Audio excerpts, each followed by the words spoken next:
अस्सलामुअलैकुम व्यूअर्स, आप देख रहे हैं प्रोग्राम छोटी ईद की बड़ी खुशियाँ। और आपको सबसे पहले तो ईद की बहुत बहुत बहुत मुबारक हो। और इसी के साथ आप देख रहे होंगे कि मैं एक बड़ी खूबसूरत सी जगह पे मौजूद हूँ। तो जी आपको बताती चलूँ, आपकी होस्ट आज अपनी ईद की खुशियाँ और आप सबकी ईद की खुशियों को बढ़ाने के लिए मौजूद हैं डॉक्टर राना तारिक साहब के घर, जो कि मौजूदा बहावलपुर के MPA भी हैं, जिनका हल्का 254 है, और एक अच्छे इंडस्ट्रियलिस्ट और एक अच्छे पॉलिटिशियन भी हैं, जिनके बारे में अगर ये कहा जाए कि वो इंतहाई नेक दिल इंसान और सॉफ्ट स्पोकन इंसान है तो वो बिल्कुल गलत नहीं होगा। आज जो कि हम ईद की खुशियों को मनाने के लिए आए हैं, तो बहुत कुछ होने वाला है इस प्रोग्राम में, बहुत एंटरटेनमेंट होगा। आप सब ने यहाँ रहना है क्योंकि हम पहुँच चुके हैं डॉक्टर राना तारिक साहब के घर। आज उनके साथ, उनके दोस्त अहबाब के साथ खुशियाँ मनाएंगे और आप लोग भी एंटरटेन होंगे। तो आइए चलते हैं, अपना प्रोग्राम शुरू करते हैं। जी व्यूवर्स, आपको अपनी स्क्रीन्स देख के तो पता चल गया होगा कि आज हमारे साथ कौन सी शख्सियत मौजूद है, तो मैं उनका तारुफ भी करवाती चलूँ कि हमारे साथ मौजूद हैं डॉक्टर राना तारिक साहब, जो कि MPA बहावलपुर इलेक्ट हुए, जिनका ताल्लुक़ हल्का 254 से है। और यकीनन ये कहना बिल्कुल भी गलत नहीं होगा कि वो इंतहाई नेक दिल इंसान और सादा मिजाज इंसान हैं, और जिनका ताल्लुक़ एक इंतहाई नोबल बिज़नेस फैमिली से है। और बिल्कुल वो एक अच्छे इंडस्ट्रियलिस्ट और एक अच्छे पॉलिटिशियन की हैसियत से उन्होंने माशरे में एक बहुत अच्छा नाम भी बनाया है। तो आज उनके साथ हम ईद की खुशियों को मनाएंगे और इस छोटी ईद की बड़ी खुशियों को सेलिब्रेट करने के लिए आज हम इनके साथ मौजूद हैं और जानेंगे इनसे इनकी ईद के हवाले से और ईद के सेलिब्रेशंस के हवाले से। आइए उनसे बात करते हैं। अस्सलाम वालेकुम। वालेकुम सलाम। सर, पहले तो छोटी ईद की बड़ी खुशियाँ आपको बहुत मुबारक हो। खैर मुबारक, आपको भी बहुत बहुत और व्यूअर्स को भी बहुत मुबारक। बहुत शुक्रिया। बहुत सर बताइए, कैसे हैं आप? ठीक ठाक हैं? जी अल्लाह का शुक्र है, अल्हम्दुलिल्लाह। और सर, ईद के हवाले से पहले मैं आपसे पूछना चाहूँगी कि ये जो ईद का रोज़ है, ये जो छोटी ईद की ये जो खुशियाँ होती हैं, जिसको मीठी ईद भी कहा जाता है, तो इस रोज़ आपकी क्या मसरूफियात होती हैं? दिन के आगाज़ से लेके इख्तिताम तक क्या क्या आपकी मसरूफियात रहती हैं? अल्लाह का शुक्र है, ये ईद अल्लाह ताला ने हमें इनाम के तौर पर मुसलमानों को दी है कि हम लोग पूरा रमज़ान मुबारक का महीना इबादतों में गुजारते हैं। रमज़ान रोज़ों के साथ, तरावी के साथ, और नमाज़ी भी ज़्यादा हो जाते हैं। इसमें अल्लाह ताला की खुसूसी बरकतें भी नाजिल होती हैं और हम लोग भरपूर खुशू और खुशू के साथ, मेजॉरिटी लोग मुस्लिम्स की आपने देखा होगा कि नमाजी भी मस्जिदों में मस्जिदें आबाद हो जाती हैं और बहुत सारा एक रुझान जो है हमारा मजहबी जो ट्रू सेंस में है वो सामने आ रहा होता है। और ईद उल फितर जो है वो अल्लाह ताला की तरफ से एक इनाम भी होती है कि आपने इतने रोज़े रखे होते हैं। और मीठी ईद भी इसलिए कहा जाता है कि वो सेवियों के साथ और स्वीट्स के साथ इसका सुबह सुबह आगाज़ होता है। जी जी। और सुबह सियासी लोगों की हैसियत से तो हमें सब दोस्तों से मिलने में, फैमिली के लोगों के अलावा भी अपने हल्के अहबाब से आए हुए दोस्तों के साथ और उन सब के साथ मुलाकात का दिन होता है और उसी में ही ज़्यादा टाइम गुजरता है। बिल्कुल सर, लेकिन आपकी ईद तो बहुत जिम्मेदारियों से भरी हुई होती होगी, क्योंकि ऑब्वियसली एक आप पॉलिटिकल पर्सन भी हैं और साथ साथ एक फैमिली भी है, तो किस तरह से फिर टाइम को मैनेज करते हैं? जी डेफिनेटली वो फैमिली को ही कुछ ना कुछ सेक्रीफाइस करना पड़ता है और आप अपने दोस्तों के साथ तो नहीं सेक्रीफाइस कर सकते हल्का अहबाब के साथ। बिल्कुल। जो आपकी कंस्टिट्यूंसी के दोस्त हैं और फैमिली के अलावा जो दोस्त हैं उनको ज़्यादा टाइम देना पड़ता है और वो हैं भी तादाद में ज़्यादा होते हैं डेफिनेटली, तो उनसे मिलने में भी ज़्यादा टाइम लगता है। ओके सर, क्योंकि आपने अपनी अभी आपके बारे में मैं पढ़ा भी और बहुत सारे लोगों से सुना भी आपके बारे में, तो आपने अपनी MBBS की डिग्री भी की थी जी जी एज अ डॉक्टर, और लेकिन आपने उस प्रोफेशन को परस्यू भी नहीं किया, कंटिन्यू नहीं किया। तो आपने अपने इस पॉलिटिकल करियर का आगाज़ किस तरह से किया और क्यों किया? पहले तो MBBS का आपको बता देता हूँ कि मैंने नेशनल मेडिकल कॉलेज से MBBS किया। उसके बाद फैमिली कुछ बिज़नेस की रिक्वायरमेंट्स ऐसी थी कि जिसकी वजह से मुझे बिज़नेस में आना पड़ा, लेकिन उससे पहले मैंने MBA फाइनेंस किया यूनिवर्सिटी ऑफ वोलोंगोंग सिडनी से, ऑस्ट्रेलिया से। ठीक है। और उसके बाद फुल फ्लैग में 2001 से बिज़नेस में हूँ। और पहले बड़े भाई पॉलिटिक्स में थे, तो वो अभी 13 के बाद से 16 में उनकी हादसाती मौत हो गई। अल्लाह ताला को प्यारे हो गया, अल्लाह करी के रहमत करे। तो उसके बाद से ये ज़िम्मेदारी मुझ पे ये भी आ गई, तो अल्लाह का शुक्र है कि उसको अच्छे तरीके से लेके चल रहे हैं, पॉलिटिक्स को भी साथ साथ। ठीक है, पॉलिटिक्स को भी साथ साथ, तो यकीनन कहीं ना कहीं आपकी फैमिली ही वजह थी इसके पीछे भी, पॉलिटिकल कैरियर। फैमिली को भी एक हद तक कह सकते हैं, क्योंकि वो बड़े भाई वैसे लोधरा से बिल्कुल। पॉलिटिक्स करते थे, मैं भावलपुर में।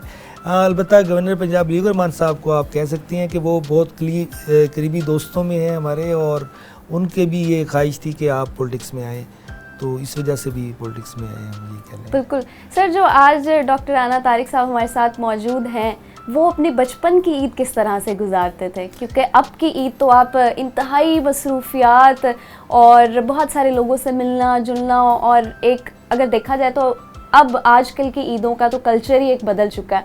तो वो जो आपके वक्त की ईदें होती थी और जब आपका बचपन था, तब आप किस तरीके से ईद मनाते थे? असल ईद वैसे आज भी बच्चों की ही होती है, अगरचे थोड़ा सा बच्चों में सोशल मीडिया की वजह से चेंज आ गया है। बिल्कुल। कि उस वक्त भी ईदी लेने का एक अपना शौक़ होता था और एक अपना एक खुशी होती थी कि किस किस से ईदी लेनी है, कौन कंजूस अंकल है तो उससे कैसे ईदी निकलवानी है, तो वो एक अपना उसका एक अपना मज़ा और ख़र्च करने का भी अपना मज़ा होता था।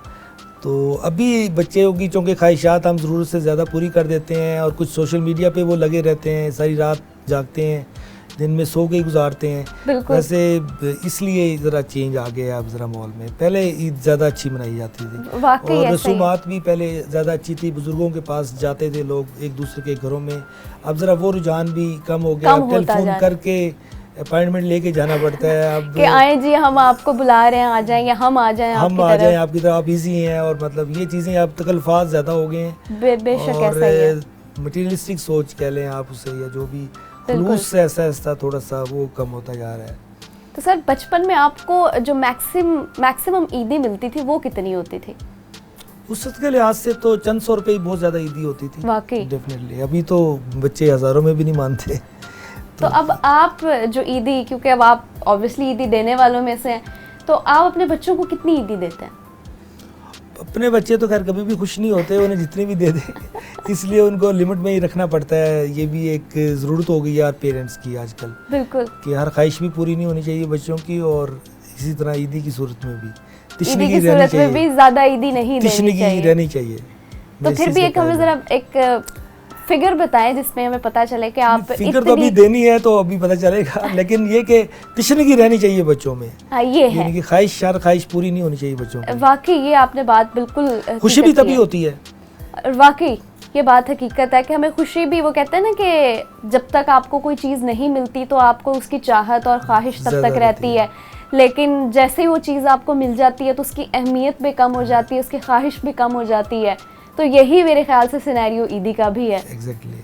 और आजकल के बच्चे भी थोड़े से बिजनेसमैन हो गए हैं, वो ज़्यादा मांगते हैं, उनके भी उन्हें पता है कि सपोज वो 100 रुपीज़ मांगते हैं, उन्हें पता है 50 तो मिल ही जाएंगे ना फिर। अच्छा, तो वो मांगते ही उस हिसाब से है कि चले 50 तो मिलना है, इतना भी मिल जाए तो हम काम चला लेंगे। ठीक है, तो सर फैमिली वाले कभी आपसे गिला नहीं करते कि बच्चे, आपकी वाइफ या फैमिली में जो भी मेंबर्स हैं कि नहीं आज आप हमें टाइम दें, और वो कभी बच्चे होते हैं ना कि बज़िद हो जाते हैं कि नहीं आज बाबा हमें टाइम दें आप? वो तो अब जब से पॉलिटिक्स में आए हैं हफ्ता 10 दिन बाद एक लड़ाई हो जाती है, और अभी पिछले दिनों भी उन्हें बच्चों को अकेले मैंने उम्रे पे भेजा है। अच्छा, माशाल्लाह। खुद नहीं जा सका उनके साथ, सिर्फ इसलिए कि टाइम नहीं था, खुद नहीं जा सके। तो ठीक है सर, वो अंडरस्टैंड भी करते जा रहे हैं, लेकिन फिर भी ये इशू आ जाता है। लेकिन फिर भी इन मामलात को लेकर चलना मेरे ख्याल से बहुत मुश्किल होता है। तो सर जो दोस्त है बाब आपकी तरफ आते हैं तो वो भी ख्वाहिश करते हैं कोई कि जी हम राना साहब के पास जा रहे हैं और आपके पास आके हम ये चीज़ खाएंगे, खाने पीने की ख्वाहिश भी करते हैं? जी बिल्कुल, वो अल्लाह का शुक्र है कि वो घर ओपन है, वो मतलब एनी टाइम, घर को ही मैंने ऑफिस भी बनाया हुआ है पॉलिटिकल, तो इसलिए वो कोई ऐसा इशू नहीं है। वो तो ख्वाहिश करके आते हैं जी आज हम ये खाएंगे आपके पास। बिल्कुल बिल्कुल। तो सर आप जब ईद का आगाज़ होता है तो आप लोगों की तरफ, अपने अहबाब की तरफ जाना ज़्यादा पसंद करते हैं, या लोगों को या अपने अहबाब को इनवाइट कर लेते हैं कि जी आप हमारे घर आ जाएं तो ईद की खुशियाँ जो है वो इकट्ठी मनाते हैं? नहीं, ये 2 वे ट्रैफिक ही होती है। आप बुज़ुर्गों के पास आपको खुद जाना पड़ता है, और बाकी पॉलिटिकल लोग भी कुछ के पास हमें बड़े सीनियर दोस्त होते हैं जो उनके पास जाना होता है, और बाकी जो आना है जिन्होंने वो उन्होंने आना होता है, तो वो फिर डुअल वे होती है, दोनों तरफ से आपको बराबरी के साथ चलना पड़ता है।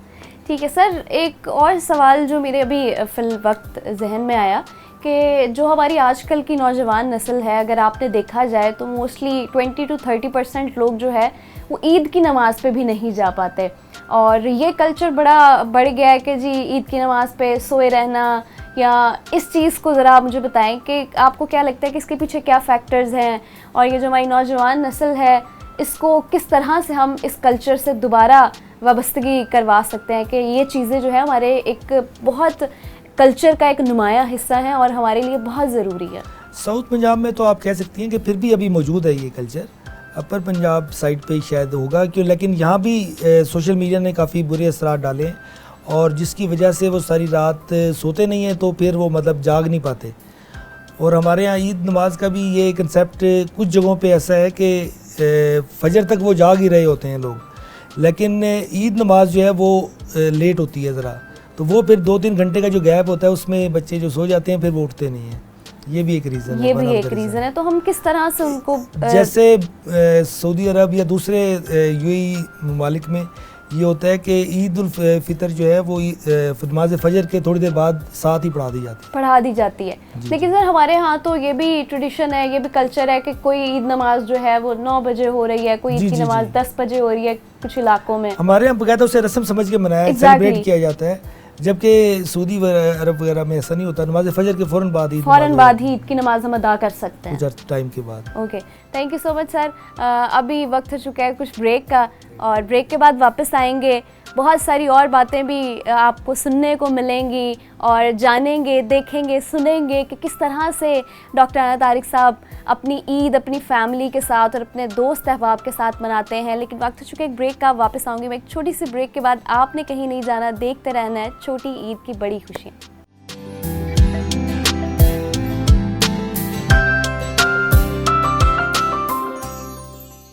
Welcome back viewers. ब्रेक के बाद हम वापस आ गए हैं, और जैसे कि आपको पता है कि आज के प्रोग्राम में हमारे साथ एक बड़ी नुमाया शख्सियत मौजूद है। यकीनन वो किसी तारुफ के मोहताज नहीं है, और पहले तो मैंने उनके बारे में सुना था कि वो एक इंतहाई सॉफ्ट स्पोकन इंसान है और एक इंतहाई नरम मिजाज इंसान है। आज मैं उनसे मिली हूँ तो यकीनन ये बात साबित भी हो गई है कि वो किस कदर नेक दिल इंसान है, और उनके बात करने से ये चीज़ पता चलती है कि वो कितने डाउन टू अर्थ इंसान है। और मेरे ख़्याल से जिस इंसान की शख्सियत में ये कैरेक्टर, ये चीज़ मौजूद होती है कि वो डाउन टू अर्थ हो, मेरे ख़्याल से उसको कामयाब होने से भी कोई इंसान नहीं रोक सकता, और कामयाबी की उन गहराइयों तक पहुंचने तक भी कोई नहीं रोक सकता जहां आज डॉक्टर आना तारिक साहब भी मौजूद हैं। बातों का सिलसिला हम शुरू करते हैं फिर से। तो सर, चूँकि मैं आपसे अभी मिली हूं तो मुझे वाकई इस बात का अंदाज़ा हुआ है कि लोग आपके बारे में बिल्कुल ठीक कहते हैं कि आप वाकई बहुत सॉफ्ट स्पोकन इंसान हैं। सर, ये मैं अभी पूछना चाहूँगी कि सियासत का जो अभी आगाज़ हुआ है, चूँकि आप अभी एज ए MP बहावलपुर भी इलेक्ट हुए हैं, तो अभी जो एक नई गवर्नमेंट फॉर्मेशन हो रही है उसका विज़न क्या है? जी, अल्लाह का शुक्र है कि ये हमारी गवर्नमेंट फ़र्स्ट टाइम नहीं बन रही। नून लीग की गवर्नमेंट जो है आपके सामने, पहले शहबाज शरीफ साहब और पहले मियाँ नवाज शरीफ साहब भी वज़ीर आला रहे हैं, और शहबाज शरीफ साहब भी 2 टर्म और वज़ीर आला रहे हैं, और अभी भी वज़ीर आज़म हैं वो। और मरियम नवाज़ साहिबा हमारे कायद मियाँ नवाज शरीफ की बेटी हैं, और वो उनके साथ एज आ मॉन्टर के तौर पे भी काम कर रहे हैं और उनको गाइड भी कर रहे हैं, और वो ख़ुद भी बड़े एंथुसियास्टिक हैं, बड़े हाई प्रोफाइल हैं, उनमें जज्बा भी है काम करने का, और उन्होंने साबित भी किया है कि वो इसकी अहल हैं। जब पार्टी की क़यादत हमारी आउट ऑफ कंट्री थी तो उन्होंने जिस तरह पार्टी को इंटैक्ट रखा, पार्टी को जोड़े रखा और पार्टी को लेके चली हैं, तो उन्होंने उसकी कायद होने का सबूत भी दिया, और अब पार्टी ने उन्हें CM बनाने का भी फ़ैसला किया। तो वो एज अ CM अब वो एक एक दिन अपना काउंट कर रही हैं कि कैसे मैं एक एक मिनट, बल्कि हमें बता रही थी कि वो रात 12:30 बजे अपने घर जाती हैं और सुबह 7 बजे दोबारा ऑफिस होती हैं, और भरपूर तरीके से उनके तमाम सेक्टर्स पे उनकी फ़ोकस है। वो नौजवानों पे ख़ास तौर पे है। महंगाई, जिस तरह हमारा मौशी इश्यूज़ बहुत ज़्यादा हैं, बढ़ चुके हैं, तो अभी निगहबान राशन प्रोग्राम उन्होंने रमज़ान में गरीबों के लिए बड़ा शानदार पैकेज था, और उसकी ख़ास बात डोर स्टेप पे पहुँचाने की थी। वो अगरचे सबको तो नहीं मिल सकता और लोग क्रिटिसाइज़ भी करते हैं, लेकिन उसकी जो रूह थी वो उनकी तस्कीन के लिए और हम सब की तस्कीन के लिए बहुत अच्छी चीज़ थी कि डोर स्टेप पे हमने गरीबों को राशन पहुंचाया। और अब सफाई निस्फ ईमान है, सुथरा पंजाब के नाम से दूसरा प्रोग्राम उन्होंने लॉन्च किया है और वो पूरे पंजाब में अब सफाई मुहिम चल रही है इस वक्त। और चूँकि बीमारियां भी डेंगू और दूसरी जो बीमारियां हैं वो यही पानी खड़ा होने से, पॉन्ड्स बनने से और मुख्तलिफ जगहों पे सफाई ना होने की वजह से ही बीमारियां और ये मॉस्किटोज़ ग्रो करते हैं और बीमारियां फैलती हैं। तो इसके लिए उनका हर सेक्टर पे, मैं अगर सेक्टर वाइज बताऊं तो हेल्थ को वो बड़ा फोकस कर रही हैं। अभी उन्होंने कैंसर इंस्टीट्यूट का भी इस गोदा में स्टोन रखा है, आगाज़ कर दिया है। इसी तरह वो तमाम हॉस्पिटल्स में जा रही हैं जहाँ पे मिसिंग फैसिलिटीज़ हैं। और BHU और RHC सेंटर जो कि पेरीफेरी पे हमारे यहाँ साउथ पंजाब में बड़ा गैप है, लोग टीचिंग BVH जैसे हॉस्पिटल है हमारा मेन, इसकी तरफ बड़ा वो रश करते हैं। अगरचे हमारे जो फार्मर फेडरल मिनिस्टर एजुकेशन थे, अभी गवर्नर पंजाब हैं बलीग रहमान साहब, उन्होंने बहुत सेक्टर, हेल्थ सेक्टर में बहुत काम किया है, भावलपुर किया, सिविल हॉस्पिटल जहांगीरवाला, टीचिंग इंस्टीट्यूट बनाया, 400 बेड का हॉस्पिटल, कार्डियक हॉस्पिटल बना यहाँ पे, फुल फ्लैज हॉस्पिटल इंडिपेंडेंट, जिसकी वजह से पब्लिक को किडनी बहुत सेंटर, फायदा हुआ, ICU, ब्लड बैंक उसके जो है इंडस हॉस्पिटल वाले रन कर रहे हैं। बिल्कुल। तो बेशुमार हेल्थ में काम हुए हैं, लेकिन इसके बावजूद अब पॉपुलेशन जो कि हमारी बहुत ज़्यादा बढ़ती चली जा रही है, उसी तरह हॉस्पिटल्स की भी हमें मज़ीद ज़रूरत है और अपग्रेडेशन की भी ज़रूरत है और उनके डिसिप्लिन की भी, क्योंकि पिछली जो बैड गवर्नेंस रही है लास्ट 5 ईयर्स में उसके अंदर बड़े प्रॉब्लम्स आई हैं। BHU वीरान हो गए हैं, RSC सेंटर वीरान हो गए हैं, DHQ भी वीरान हो गए हैं। उन सब को आबाद करना है, उन्हें मतलब अच्छा डिसिप्लिन करना है, उनकी अकाउंटेबिलिटी करनी है और उनको फैसिलिटेट भी करना है। तो उस पर बड़ा फोकस है। इसी तरह एजुकेशन की, स्कूलों पे out of going school children हमारे बहुत बढ़ गए हैं इन लास्ट 5 ईयर्स में। उनको स्कूल में वापस लाने के लिए भी, क्योंकि बलीग रहमान साहब फेडरल मिनिस्टर एजुकेशन भी थे, तो वो हमें बताते रहते थे कि इतने school out of school children कम हो गए हैं। तो अब वो तादाद जो है उस पर भी फोकस है और उसके लिए हमसे शुरू से डे 1 पे स्कूल का पूछा गया है कि आप ये बताएं कि आपके कौन से स्कूल अपग्रेड होने वाले हैं। प्राइमरी नहीं है तो प्राइमरी नया बनाएंगे स्कूल, और अगर प्राइमरी है तो उसको मिडिल करेंगे, मिडिल है तो हाई करेंगे, हाई है तो हायर एजुकेशन करेंगे, ताकि स्कूलों की अपग्रेडेशन हो और मैक्सिमम बच्चे स्कूलों में जा सकें, तालीम हासिल कर सकें, फ्री ऑफ कास्ट तालीम हासिल कर सकें। तालीम के ऊपर फोकस है, हेल्थ पे फोकस है, इंडस्ट्री पे भी फोकस है। अभी हम इस पे बड़ा फोकस कर रहे हैं क्योंकि बेरोज़गारी और महंगाई की वजह से अभी रोज़गार देना यकदम बहुत मुश्किल काम है। अलबत्ता हम अगर कॉटेज इंडस्ट्री और स्मॉल मीडियम इंडस्ट्रीज़ और छोटी इंडस्ट्री को फ़रोग देंगे, उसकी तरफ कंसंट्रेट करेंगे। अभी हमारी इंडस्ट्रियल स्टेट भी बनने जा रही है भावलपुर में, उसको भी इंशाल्लाह हम अच्छा इनिशिएटिव लेंगे। मोटरवे का लिंक भी हमने अभी इस बजट में अप्रूव किया है, जो लिंक उसका कम्प्लीटली मोटरवे क्वालिटी का होगा, तो इससे भी बिज़नेस को ग्रोथ मिलेगी और इंडस्ट्री और बिज़नेस ही बेरोज़गारी और महंगाई का खात्मा कर सकता है। और कोई इशू नहीं है, हमें इम्पोर्ट बेस ख़त्म करना पड़ेगा। हम एटम बम बना सकते हैं तो हम क्या गाड़ियाँ नहीं बना सकते, सुजुकी कार नहीं बना सकते, होंडा टोयोटा कारें हम नहीं बना सकते। जिस कौम में, जिस हमारे नौजवानों में इतना टैलेंट मौजूद है कि वो एटम बम बना सकते हैं, तो ये क्या वो कार नहीं बना सकते? बिल्कुल। आज हम टॉयज भी चाइना से इंपोर्ट करते हैं, तो ये पॉलिसीज रीथिंक कर रही हैं हमारी जबरदस्त। उन्होंने टीम भी बड़ी यंग जनरेशन पे रखी है और ये सबसे अच्छी बात है कि स्कूल्स पे फोकस करना, क्योंकि जब हमारी नौजवान नस्ल या जो हमारी आने वाली नस्ल है, जब तक वो एजुकेटेड नहीं होगी तब तक मेरे ख्याल से मामलात और स्किलफुल नहीं हो सकते। वोकेशनल इंस्टीट्यूट्स हमारे ही दौर में ज़्यादा बने, शहबाज शरीफ साहब के दौर में, और गरीबों के लिए पॉवर्टी एलिविएशन के लिए इससे बेहतर सोर्स हो नहीं सकता कि आप उन्हें सेल्फ सफिशिएंट कर दें, हुनर दे दें, स्किल्स दे दें। अल-कासिब हबीबुल्लाह, अल्लाह ताला ने भी फरमाया हाथ से काम करने वाला अल्लाह का दोस्त है। तो ये चीज़ें वीएन अल्लाह का शुक्र है कि हमारी पार्टी की आदत नहीं दी है। और दानिश स्कूल गरीबों जो बिल्कुल डबल आर्फन है या आर्फन है, उनके लिए दानिश स्कूल भी बनाए। अब उनका भी प्लान है कि हर डिस्ट्रिक्ट में बनेगा, ताकि गरीबों को ये भी पॉवर्टी का एहसास ना हो कि वो अच्छे स्कूलों में भी नहीं जा सकते जो अच्छे बच्चे हैं। बिल्कुल सर, आप तो एज अ पॉलिटिकल पर्सन होने से पहले भी आपने मुआशरे के लिए बहुत सारे काम किए हैं और बहुत नुमाया काम किए हैं जी। तो कोशिश करते रहते थे सोसाइटी में जितना भी हिस्सा डाल सकते थे। चैम्बर ऑफ कॉमर्स का मैं प्रेसिडेंट भी रहा हूँ 2008 में, और उसके बाद बोर्ड ऑफ मैनेजमेंट BVH में भी रहा हूँ, इसलिए मुझे हेल्थ से रिलेटेड भी बहुत ज़्यादा चीज़ों का पता है। दानिश स्कूल के बोर्ड ऑफ गवर्नर्स में भी रहा हूँ, बिल्कुल। यूनिवर्सिटी के सिंडिकेट में भी रहा हूँ, इसलिए एक्सपोजर है, काफ़ी एक्सपोजर है। activities का। ठीक है सर, तो एज अ पॉलिटिकल पर्सन आप जिस तरह, अब मैं अगर अपनी बात करूं तो मेरे लिए बहुत सारी इंस्पिरेशंस हैं, तो आपके लिए एज अ पॉलिटिकल पर्सन आपकी कौन थे जो आइडियल हैं और थे भी, और जिनसे आप इंस्पायर आज तक होते हैं और आपको लगता है कि उनके जो भी इक़दामात हैं, उनकी जो भी पर्सनैलिटी है, उनका जो भी कैरेक्टर है, आने वाले वक्त में भी आप उनसे इंस्पायर होते रहेंगे? पहले नंबर पे तो मियां नवाज शरीफ साहब ही हैं, इसमें कोई शक व शुबा की गुंजाइश ही नहीं है कि उनके पाए का लीडर आज भी पूरे मुल्क में नहीं है। और वो जब से वो पॉलिटिक्स में आए हैं और उन्होंने हर जगह अपने आप को मनवाया है, सलाहियतों को। और लोकल सतह पे अगर बात करेंगे, वो वैसे तो अब नेशनल सतह पे आप कह सकते हैं बिलीगो रहमान साहब, वो ही मुझे पॉलिटिक्स में आने की वजह है मेरी, और उन्हीं से मैं पैशन कह लें या आपसे इंस्पायरेशन कह लें, तो उनकी वजह से ही मैं, उन्होंने भी हमारे साउथ पंजाब के लिए बहुत काम किया, बहुत सर्व किया। आप कोई पंजाब क्या पाकिस्तान का कोई शहर नहीं बता सकती जहाँ पे उन्होंने काम ना किया। एक टर्म में भावलपुर को जो काम दिया, पूरे मुल्क में भी किया, कुरान की एजुकेशन के हवाले से भी, करिकुलम के हवाले से भी।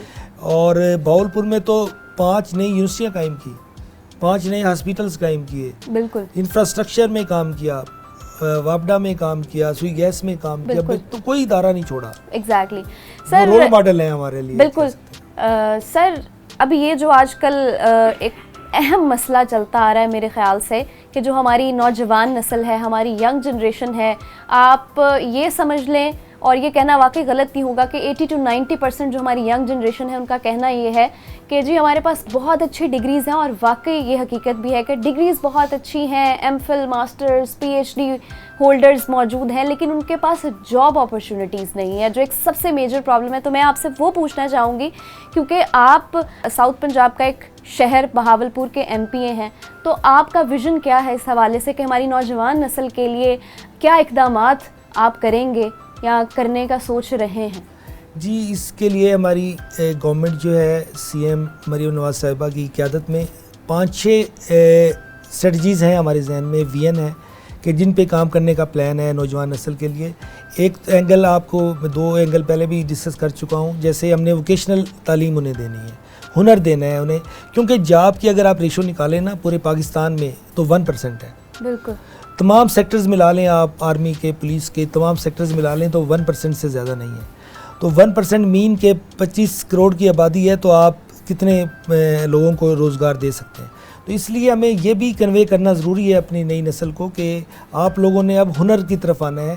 आईटी की जैसे बात होती है, आईटी आजकल हॉट टॉपिक है, और वो भी एक हुनर है ना आईटी का, कि आप एक्सपोर्ट भी कर सकते हैं उसमें।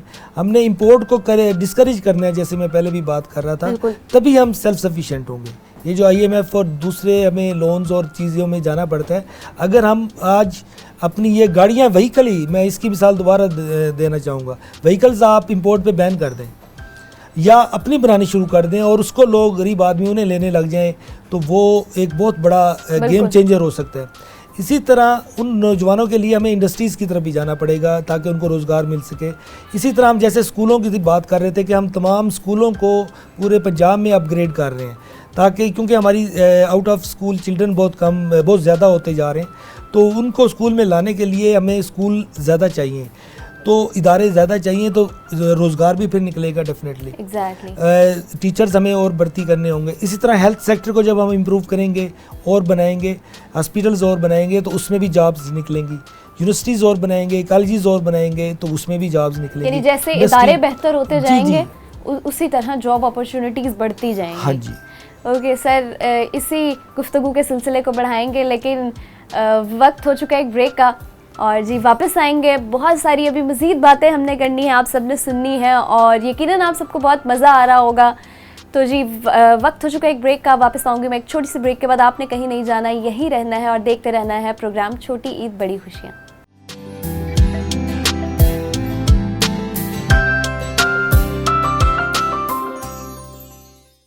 Welcome back viewers. ब्रेक के बाद आपकी होस्ट वापस आ गई हैं और आप देख रहे हैं प्रोग्राम छोटी ईद की बड़ी खुशियाँ, क्योंकि आज हम अपनी इन खुशियों को, अपनी ईद की खुशियों को सेलिब्रेट करने के लिए, दोबाला करने के लिए आ चुके हैं। जैसे कि आपको पता है कि डॉक्टर राना तारिक साहब के साथ आज की हम ईद की खुशियाँ मना रहे हैं। तो जी ब्रेक के बाद वापस आ गए हैं, गुफ्तगू का सिलसिला जारी रखते हैं। जी डॉक्टर साहब, चूँकि ईद का रोज़ है, ईद का मौका है, तो आपके दोस्त अहबाब भी आपकी तरफ आए हैं मिलने। तो ईद का ये जो दिन है, सुबह से क्योंकि ईद का दिन शुरू है, तो आपने क्या क्या किया, क्या क्या मसरूफियात रहीं अपनी, किस तरह से इस रोज़ को मनाया? क्योंकि अब की ईद में और आपकी पहले की ईद में बहुत फ़र्क होगा। अब आप एज अ पॉलिटिकल पर्सन भी काम कर रहे हैं, तो क्या फ़र्क था और किस तरह से दिन का आगाज़ किया?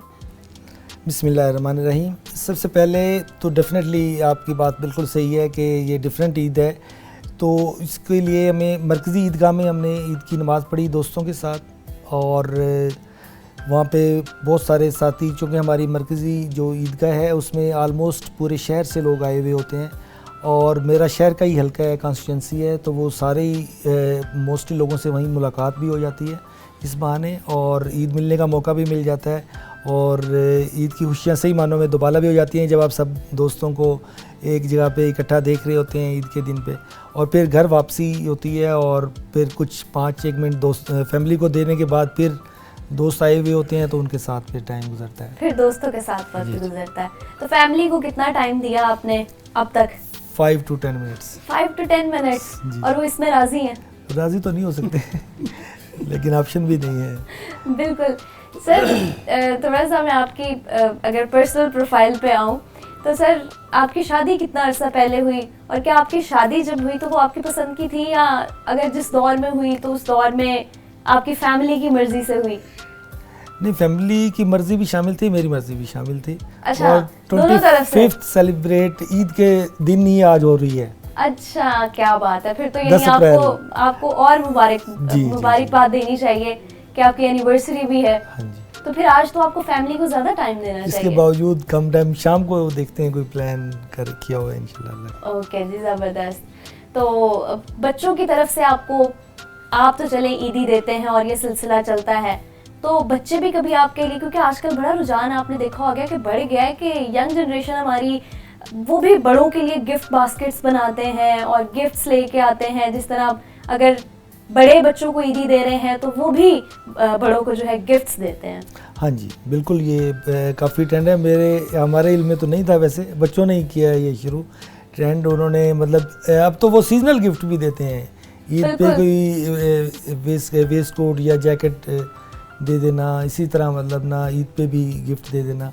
तो ये सर्दियों के तोहफे अलग देने, गर्मियों के अलग देने, और ईद पे जैसे परफ्यूम दे देना, खुशबू या कोई और चीज़, इस तरह मतलब ना वो बच्चों ने नई से शुरू की है। तो ये अच्छी है, ये चीज़ ज़्यादा अच्छी है मेरे ख्याल से।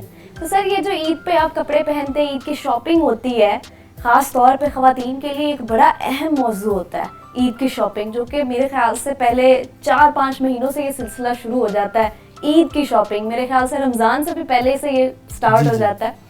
तो आप अपने घर वालों को ईद की शॉपिंग करवाते हैं खुद जाके साथ? नहीं, मैं तो बताया ना आपको कि उम्रे में भी उनके साथ नहीं जा सका था, तो शॉपिंग तो बहुत दूर की बात है। मतलब आप वो खुद करते हैं, मिसेज जो है बच्चों के साथ शॉपिंग खुद करते हैं। तो आपके कपड़े वो भी वही करते हैं, वो भी वही करते हैं, यानी आप उनकी पसंद का पहनना भी ज्यादा मुनासिब समझते हैं। उन्हें अब तो पता चल गया ना क्या उनसे कलर पसंद है, कौन से। अच्छा, तो कभी ऐसा हुआ कि आपके बच्चों ने कहा हो या आपकी वाइफ ने कहा हो कि जी ये मेरी पसंद का रंग है और इस ईद पे आप ये पहनेंगे? बेटियां ये जिद कर लेती हैं, बेटियां करती हैं, मेरी बड़ी बेटियां बड़ी हैं तो वो कर लेती हैं जिद। बड़ी बेटियां जिद करती हैं। अमूमन होता भी घरों में ऐसे है कि वालिद साहब से जो होती हैं वो बेटियों की अटैचमेंट ज्यादा होती है और वालिदा से बेटों की अटैचमेंट ज्यादा होती है। मेरी बड़ी 3 बेटियां हैं माशाल्लाह, तो इसलिए वो ज्यादा लाडली भी हैं, वो फिर अपनी मनवाती भी तो हैं। कभी ऐसा नहीं होता घर में, क्योंकि हमारे घरों में भी अक्सर ऐसा होता है कि अगर बेटियों की ख्वाहिशात पूरी की जा रही हो तो वो अमूमन बेटे कहते हैं कि जी ये आपकी लाडली हैं और आप इनकी बातें मानते हैं, बल्कि तो फिर जो वालिद साहब होते हैं ना उन पे एक स्टैंप लग जाती है कि ये जो है वालिद साहब जो है वो हर बात बेटियों की मानते हैं। मेरे ऊपर तो ये स्टैंप लग चुकी है, क्योंकि बेटा एक तो मेरा छोटा है। अच्छा, एक ही बेटा है, इसके बावजूद वो अपनी माँ का लाडला है और वो ओपनली कहता है मैं आपके साथ नहीं हूँ। अच्छा, यानी उसका वोट आपकी तरफ है, मामा की तरफ है। बिल्कुल। ओके सर, जैसे कि आपके दोस्त अहबाब भी आज ईद की खुशियाँ आपके साथ सेलिब्रेट करने के लिए आए, तो ज़रा उनकी तरफ चलते हैं, उनसे जानते हैं आपके बारे में भी और उनके बारे में भी कि वो इस ईद को किस तरीके से आपके साथ सेलिब्रेट करेंगे। तो जी आपको मैं तारुफ करवाती चलूँ, हमारे साथ हैं शाहिद इकबाल साहब जो कि गवर्नर पंजाब कैंप के चीफ ऑफ स्टाफ भी हैं। अस्सलाम वालेकुम सर। जी वालेकुम, बहुत शुक्रिया, थैंक यू। कैसे हैं सर आप? ठीक अल्हम्दुलिल्लाह अल्हम्दुलिल्लाह, आप सुनाए, आप ठीक हैं? आप खैरियत से हैं? अल्हम्दुलिल्लाह। सर सबसे पहले तो आपको बहुत बहुत मुबारक हो, इस मीठी ईद की, छोटी ईद की बहुत मुबारक हो। Thank you, same to you. Thank you so much. Sir ज़रा अब आप बताएं कि क्योंकि आप आज डॉक्टर साहब के घर मौजूद हैं, तो ये ईद का सिलसिला जो सुबह से शुरू हुआ है ईद के रोज़ का, तो ये किस तरह से चल रहा है और आप आज के दिन की क्या प्लानिंग के साथ आए हैं कि जी डॉक्टर साहब के साथ ईद को इस तरीके से सेलिब्रेट किया जाएगा? जी ये एक डॉक्टर साहब की इस हवाले से पहली ईद है कि वो पहले बड़ी मुख्तलिफ है। मुख्तलिफ है। पहले वो एक हमेशा दोस्तों के पास आ जाते थे, ख़ासतौर पर बलीग भाई की तरफ।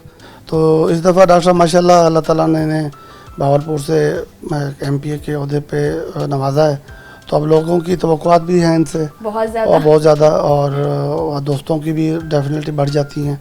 तो बस उस सिलसिले में इनके साथ मेरे ख्याल से तो दोस्तों की तवक्कुआत थोड़ी सी कम हो गई होंगी क्योंकि अब मसरूफियात उनकी उस तरीके से बढ़ गई हैं, तो दोस्तों को टाइम देना भी बेसिकली तो ऐसे समझना चाहिए, लेकिन ऐसा होता नहीं है। तो आज भी मैंने ये कह रहा था कि बड़े मसरूफ हो गए हैं। कुछ दोस्तों ने कहना शुरू कर दिया यार डॉक्टर साहब किधर चले गए हैं। मैं कहा हमें तो पता था, ईद का चांद हो गए हैं डॉक्टर साहब। ऐसे ही है, बिल्कुल ऐसे ही है। चले तो चांद पे ईद चांद निकलने भी होती है, तो आप ईद भी हो गई है, तो डॉक्टर साहब भी सबके सामने मौजूद है, तो सबकी ईद हो रही है। ये भी मेरे ख्याल से तो ये जो रिश्ता होता है दोस्त अहबाब का, ये बिल्कुल इंतहाई खूबसूरत रिश्ता होता है जो आपका ना तो आपकी फैमिली के साथ होता है, ना आपका किसी भी इंसान के साथ वो रिश्ता नहीं हो सकता जो रिश्ता आपका अपने दोस्त अहबाब के साथ। बल्कि मैं तो ये कहता हूँ कि दोस्तों का रिश्ता शायद कहीं कहीं फैमिली से भी बढ़ जाता है। बेशक बेशक। और उसके साथ जो एक आपका कंफर्ट लेवल बढ़ जाता है, एक आपके साथ उनका एक बहुत उधर से डॉक्टर साहब से हमारा कोई 2006-07 से एक ताल्लुक़ जुड़ा था, तो अल्लाह का शुक्र है आज वो इतना अर्सा 18 साल हो गए हैं, तो उनके साथ डे बाई डे वो मजबूत हुआ है, अल्लाह का शुक्र है। बहुत शुक्रिया सर। कुछ कहना चाहेंगे आप? बस बहुत शुक्रिया आपका, आपने आज ईद के दिन के लिए प्रोग्राम होस्ट किया और डॉक्टर साहब को ख़ास तौर पर आपने एक इस प्रोग्राम के लिए एक टाइम दिया, तो अच्छी बात है कि हमारा रोही चैनल लोकल चैनल है, इसको प्रमोट होना चाहिए, आगे बढ़ना चाहिए और इस तरह के चैनल को ज़्यादा से ज़्यादा हमारे पॉलिटिशियन को भी बाकी लोगों को भी प्रमोट करना चाहिए। बहुत शुक्रिया सर, बहुत शुक्रिया जी। डॉक्टर साहब के एक और दोस्त भी हमारे साथ हैं, वैसे तो बहुत सारे दोस्त अहबाब इनको मिलने के लिए आए हैं, लेकिन जो हमारे साथ अभी मौजूद हैं उनका मैं आपको बताती चलूँ। फ़हीम हसन कुरैशी साहब मौजूद हैं जो कि इंफॉर्मेशन सेक्रेटरी हैं PMLN PP 253 से, इंफॉर्मेशन सेक्रेटरी हैं फ़हीम हसन कुरैशी साहब, वो भी हमारे साथ मौजूद हैं, उनसे बात करते हैं। अस्सलाम वालेकुम अस्सलाम जी, क्या हाल है आपकी? खैरियत से? अल्हम्दुलिल्लाह मैं ठीक ठाक। आपको भी ईद की बहुत सारी खुशियाँ मुबारक। खैर मुबारक, आपको भी ईद मुबारक और जितने भी हमारे देखने वाले नाजरीन हैं उन सबको ईद की खुशियाँ बहुत बहुत मुबारक हो। बहुत शुक्रिया। तो आप बताएं कि आपका ये जो ईद के रोज़ का सिलसिला, वैसे तो हमारे एक साल में 2 ईदें आती हैं और दोनों ही बहुत ज़्यादा जोशो जज्बे के साथ मनाई जाती हैं और एक कल्चर भी है हमारा, तो आपने इस ईद का दिन किस तरह से शुरू किया? फ़र्स्ट ऑफ़ ऑल जिस तरह सब आपको पता है कि हम लोग जो है ईदगाह में जाके नमाज़ हमने अदा की, उसके बाद फिर ये है कि वहाँ जो ईदगाह में लोग थे दोस्त अब उनसे ईद मिले और फिर उसके बाद पता लगा कि डॉक्टर अंतारिक साहब भी जो हैं वो घर पे मौजूद हैं, तो आपने सोचा यहाँ पे रुक करें और इनके पास जाके कुछ ज़रा डिशेस भी खाएं। फिर ये है कि डॉक्टर अंतारिक साहब हमेशा छोटे भाइयों की तरह समझते हैं, तो एज ए छोटे होने के नाते तो मैंने कहा चलो इस दफ़ा ईदी भी उनसे लेंगे। तो इसलिए मैंने 2 मकसद थे यहाँ आने के पीछे, एक तो ईदी लेना, बल्कि 3 मकसद। एक तो डॉक्टर साहब से मिलना, फिर ईदी लेना और फिर मज़ेदार किस्म के खाने खाने। बिल्कुल ऐसी है। तो आगे इनके साथ हमें इनमें से कितने मकसद आपके पूरे हो चुके हैं? अभी तो इंशाल्लाह उम्मीद है कि एक दोनों ही मकसद, पहला तो हो गया है, मिल भी लिए हैं, अभी 2 मकसद पूरे होने बाकी हैं। तो अभी इनके साथ वो जिन डिशेज जो इन्होंने बनवाई हैं वो हम इनके साथ वो खाएंगे, फिर ईदी इनसे ज़रूर लेंगे। बेशक बेशक, ये एक बड़ा तो आपकी एज भी है ईदी देने वाली, अब आपको लेने वाला से निकल जाए। अच्छा, क्योंकि वो कह रहे कि अब तो आपकी ईदी देने वाली उम्र भी है। नहीं, छोटा जो होता है ना वो हमेशा छोटा ही होता है, अच्छा, वो बड़े हैं, मैं हकीकत बात यही है, छोटा जितना भी बड़ा हो जाए वो हमेशा हाथ ही फैलाता है, दे दो भाई। अपने बड़ों के सामने, अपने बड़ों के सामने वो उसका भाई दें, आप ईदी दें, और हमें ईदी लेने का जो एक चार्म है ना उसका अपना मजा है देने के। वाकई आप बेशक, अच्छा इट्स नॉट दैट कि कोई एक स्पेसिफिक अमाउंट होनी चाहिए आपको ईदी में, वो कहते हैं ना 100-200 भी मिल जाए तो वो एक चार्म होता है। बिल्कुल ऐसे। पहले वक्तों में ऐसा होता था, वैसे मेरे बचपन में भी ऐसे ही होता था कि जो नए नोट होते थे उनकी कॉपियां आती थी और वो दी जाती थी और उसका जो चार्म होता था वो एक अलग ही होता था, और फिर उसको खर्च करने का अपना ही मजा था, दिल ही नहीं करता था खर्च करने का। कुछ बच्चे तो होते हैं ना जाके नए नोट जाके उड़ा देते हैं झूलों में, पार्क्स में और मुख्तलिफ डिशेज खाने के लिए। बिल्कुल बिल्कुल, तो इसका अपना एक मजा होता तो है। बताएं जरा कि डॉक्टर साहब को खाने में क्या पसंद है और खास तौर पे जब अपने दोस्तों के पास आते हैं तो क्या खाने की फरमाइश? डॉक्टर साहब एक तो बड़ी नफीस तबीयत के मालिक हैं और वो मतलब थोड़ा सा जो है कि वो बहुत ज़्यादा स्पाइसी खाने से अवॉइड करते हैं। अच्छा, स्पाइसी खाना नहीं हाँ, खाते, लेकिन ये है कि अच्छा और नफीस मतलब अच्छा टेस्टफुल खाना जो है वो साथ खाते हैं, कंपनी फ्लेवरफुल करते हैं, खाना फ्लेवरफुल हो, खाते बेशक limited हैं। हो। हाँ, लेकिन ज़रा हिसाब से खाते हैं कि ओवर ईटिंग नहीं करते। तो इस हवाले से डॉक्टर साहब बड़े सिलेक्टेड हैं, मतलब कि देखभाल और के। मीठे को ज्यादा पसंद करते हैं या नमकीन? नॉर्मली खाते हैं, नमकीन को भी दोनों बराबर क्योंकि मेरे ख्याल से थोड़ा तो ये खाते जो हैं। आपकी चीजें होती हैं ये कैरेक्टरिस्टिक्स आपके दोस्तों के अलावा किसी को पता नहीं बड़ा होती। मुनासिब खाते हैं, वो अपनी जो है ना सेहत का भी बड़ा ख्याल रखते हैं, इस हवाले से बड़े कॉन्शियस हैं वो, और बड़ा देखभाल कर अच्छा खाते हैं।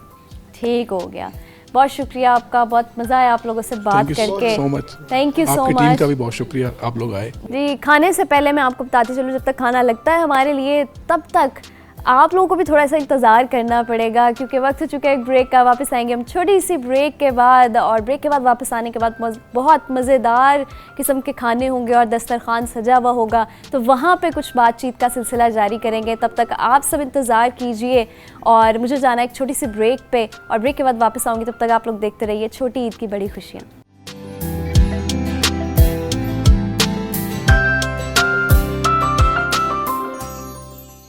वेलकम बैक व्यूअर्स, ब्रेक के बाद आपकी होस्ट वापस आ गई हैं, और जैसे कि आप लोग जानते हैं कि हम आज मौजूद हैं डॉक्टर आना तारी साहब के घर और ईद की खुशियां मना रहे हैं। और अब लग चुका है हमारे सामने वो दस्तरखान जिसका मुझे भी शायद इंतज़ार था और सबको था, क्योंकि मैंने बहुत सुना था कि डॉक्टर साहब बड़ा डिसेंट और डेलिकेट किस्म का खाना पसंद करते हैं और उनका दस्तरखान बहुत अच्छा होता है। तो जी, ब्रेक के बाद वापस आए हैं डॉक्टर साहब, एक तो बहुत शुक्रिया, आपने एक इतना ज़बरदस्त दस्तरखान लगवाया, और इसी हवाले से ज़रा एक दो सवाल कर लूँ आपसे, अगर आपकी इजाज़त हो। जी जी प्लीज़। सर ज़रा आप बताइए, ईद का खाना तो चले बनता है, घर में कभी ये फरमाइश की गई बच्चों की तरफ से या कभी घर वालों की तरफ से या बीवी की तरफ से कि जी आज का खाना जो है वो वालिद साहब बनाएंगे, आप बनाएंगे? फरमाइश तो कई मरतबा की गई लेकिन पूरी नहीं हो सकी उनकी। अलबत्ता उनको मैं एडवाइजेस ज़रूर दे देता हूँ, क्योंकि मुझे एक्सपीरियंस हुआ जब मैं ऑस्ट्रेलिया में MBA फाइनेंस कर रहा था, तो वहाँ हॉस्टल में फ़्लैट में जब हम रहते थे तो ख़ुद ही कुकिंग करनी पड़ती है वहाँ बाहर, तो कोई आपको बना के नहीं देता। तो वहाँ बारियाँ लगी होती थी, कोई चीज़ कोई बना ले और वो मिल के हम फिर कुकिंग कर लिया करते थे। तो इस तरह नुक्स निकालने में तो मैं बहुत ज़्यादा तेज़ हूँ, लेकिन इंडिविजुअली बनाने का कम ही इत्तेफाक हुआ है। इंडिविजुअली कभी, अच्छा कभी ऐसे हुआ कि उन्होंने, बच्चों ने ख़ास तौर पे बेटियों ने कहा हो आज हम आपके साथ किचन में बनाएंगे खाना? वो जब खुद बना रही होती हैं तब वो खड़ा कर लेती हैं साथ। अच्छा, तब साथ खड़ा करती हैं। तो मेरे ख्याल से तो ये जो लम्हात होते हैं ये भी ज़िंदगी के वो लम्हात होते हैं जो मेरे ख्याल से कभी वापस भी नहीं होते, और जो हमेशा आपको ताहयात आपके साथ चलते रहते हैं, और आपकी ये वो ऐसी यादें हैं जो आपके दिल के बहुत ज़्यादा करीब होती हैं। तो डॉक्टर साहब, ये जो छोटी ईद को मीठी ईद का नाम दिया जाता है, तो ये क्यों दिया जाता है, ज़रा इसका थोड़ा सा बताएं। ये असल में कुछ तो रोज़ों की वजह से कि हमने रमज़ान ऐसा गुजारा होता है कि बिल्कुल खाना पीना बंद हुआ होता है। वैसे रोज़ों में तो हम जिस तरह पकोड़े समोसे असल में इस तरह खाते हैं जिस तरह ये फ़र्ज़ कर दिए गए हैं शायद, लेकिन ईद के दिन को चूँकि मीठी ईद भी कहा जाता है और ईद उल अज़हा को चूँकि कुर्बानी होती है और उसमें साल्टिश या स्पाइसी डिशेस ज़्यादा बनते हैं, तो इस ईद पे मीठी चीज़ें ज़्यादा पसंद की जाती हैं और रवायत ट्रेडिशनल वही चीज़ें ज़्यादा बनती हैं, जिसमें खीर है, सेवियाँ हैं, या डिफरेंट फ्रूट चाट्स और ये चीज़ें ज़्यादा बनती हैं। तो इसलिए इसको मीठी ईद का नाम भी मीठी दे ईद, दिया। जी। ठीक हो गया। तो आज के टेबल पे कौन सी चीज़ जो है वो आपकी फरमाइश से बनाई गई है, सेवियाँ कैसे? यानी आपको ये ज़्यादा पसंद है? जी। तो कभी ऐसा इत्तेफाक हुआ कि बच्चों ने बनाया हो खाना आपके लिए, या आपकी कोई ऐसी फेवरेट डिश बनाई हो और वो आपको पसंद ना आई हो, लेकिन आपने फिर भी बज़िद हो के और अपने कहते हैं ना दिल पे पत्थर रख के खा लेना कि चलो मेरे बच्चे हैं और मेरी फैमिली है, डिसार्ड नहीं करता है? नहीं, बेटियों को ये हासिल है, मिसेस को नहीं। अच्छा वरना उनके खाने में नुक्स निकल आते जी, हैं। जी। सबसे जो कहते हैं ना कि एक, अगर मैं खाने की बात करूं तो मेरे जहन में एक जो डिश आएगी वो बिरयानी होगी, अगर मैं खाने की बात करूं।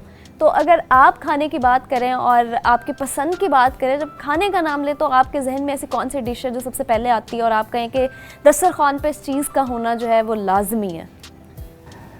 रोज़ तो नहीं, वैसे हफ्ते में 3 दिन मुझे भी बिरयानी बड़े शौक़ से खाने का इत्तेफाक है, और इसके अलावा चिकन ज़्यादा मैं फेवरेट है, चिकन शनवारी या इस तरह की चीज़ें, कढ़ाई और इस जी, तरह जी। की चीज़ें ज़्यादा पसंद करते हाँ हैं। चलते हैं अब, जो इतना खूबसूरत सा दस्तरखान लगा हुआ है और कहा जाता है कि खाने को ज़्यादा इंतज़ार नहीं कराते, तो मेरे जी, ख्याल से प्लीज़, शुरू करते हैं। Please, please. Sir please. आप प्लीज़।